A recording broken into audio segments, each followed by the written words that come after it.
سلام. اليوم حنهضروا على الانعكاسات الاقتصاديه تاع الغيره بين روسيا والاوكران على العالم. هاد لا غير بدات اوفيسيالمون فيفري 2022 بلي بومباردمون روس على الاوكران، وهذا بعد التقرب تاع الاوكران من حلف الناتو ولا مناس على لي فرونتيير روس. سي شيماتيزي، حنا سكي بغا نوز انتريسي هنايا سي لامباكت ايكونوميك تاع هاد لو كونفلي.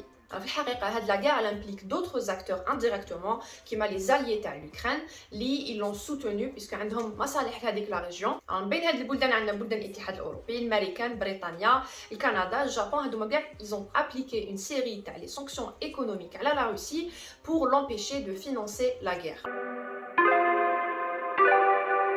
من بين هاد لي سانكسيون عندنا لي سانكسيون على لي زيشونج كوميرسيو، يعني هاد البلدان ils ont interdit منعوا التصديرات تاع دي برودوي استراتيجيك كيما لي سيمي كوندكتور، لي كومبوزون الكترونيك لا روسي. L'autre type de sanctions, c'est des sanctions على le marché financier. Donc واش داروا؟ منعوا البنك المركزي الروسي من انه يدير معاملات ماليه بالعمله الروسيه لو روبل. وثاني ils ont exclu les banques russes من le système international de paiement SWIFT. هاد الشيء باش ينقصوا من القيمه تاع لو روبل ويديستابيليزيو لو بوفوار داشا تاع لي روس. مي هاد لي سانكسيون ولي حد الان ما كانش عندهم اثر كبير على ليكونومي روس، وهذا سي غراس ا دو شوز. الحاجه الاولى elle avait anticipé هاد لي mesures en dédollarisant l'économie ديالها. يعني بوندون لي dernières années واش كانت دير لي ريزيرف دو شونج تاعها كانت تنقص او فور اي ميزور الدولار منهم، بيسكو على بالها باللي غدوه من غدوه لو كان لي زيتازوني ديسيد دو لي انتردير انها تتعامل بهذوك لي ريزيرف تاعها elle pourra pas faire d'échanges commerciaux. donc واش دارت؟ elle a remplacé au fur et à mesure هذوك لي دولار d'autres devises étrangères كيما لو yuan chinois. Alors الحاجه الدوزيام اللي لعبت عليها سي كو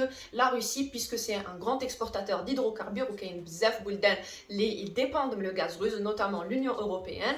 واش دارت؟ elle a imposé que يخلصوها بالروبل، يعني بلا موني روس وماشي بالeuro. D'ailleurs elle a déjà commencé par interdire les exportations vers la Pologne et la Bulgarie. وكاينه حاجه ثانيه سي كو ماشي كاع البلدان ils dépendent de la même manière du gaz russe. Donc par exemple l'Allemagne elle en dépend à hauteur de 70%, pendant que la France par exemple elle en dépend que à peu près de 25%. Ce qui fait que même les décisions communes في الاتحاد الاوروبي يعني elles sont pas aussi faciles. Autre grand impact c'est sur les échanges des matières premières agricoles.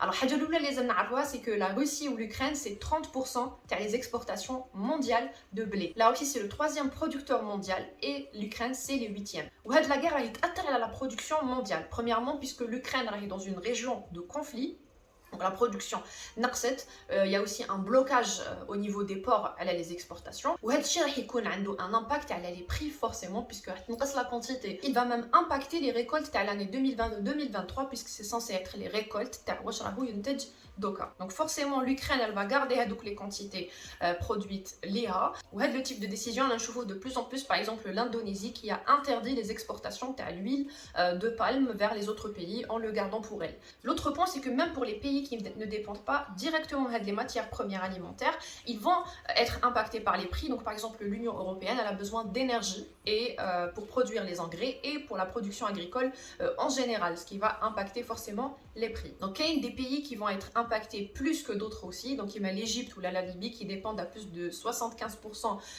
le blé de la région. En ce qui concerne le Dzaïr, on est un grand importateur des produits alimentaires au monde, mais on ne dépend pas directement des exportations vers la Russie ou l'Ukraine. On a d'autres partenaires plus importants qui sont l'Union européenne, l'Argentine, le Canada qui nous fournissent les besoins en lait, en blé et en céréales. La deuxième, c'est que on a les hydrocarbures qui nous permettent de subventionner les produits alimentaires. Yani Doula elle prend en charge une partie des prix li khalsahom le muwatan. Mais ce n'est pas une solution à long terme évidemment.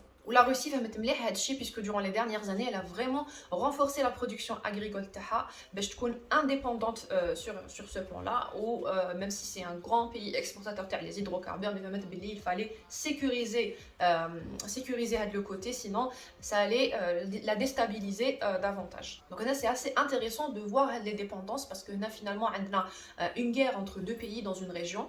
On a un pays qui exporte l'énergie pour un autre, avec l'autre pays qui n'est pas du tout dans la zone de conflit, produit des matières agricoles pour un autre pays consommateur, le pays consommateur finalement, il va être impacté par les prix indirectement. Si on regarde une autre idée de la vidéo, c'est que pour un pays donné, s'il est indépendant d'un autre pays qui est dans une zone de conflit ou là qui est dans une crise politique avec un autre pays, forcément le pays dépendant il chauffe un impact sur le pouvoir de négociation TAO sur les approvisionnements ou sur les importations.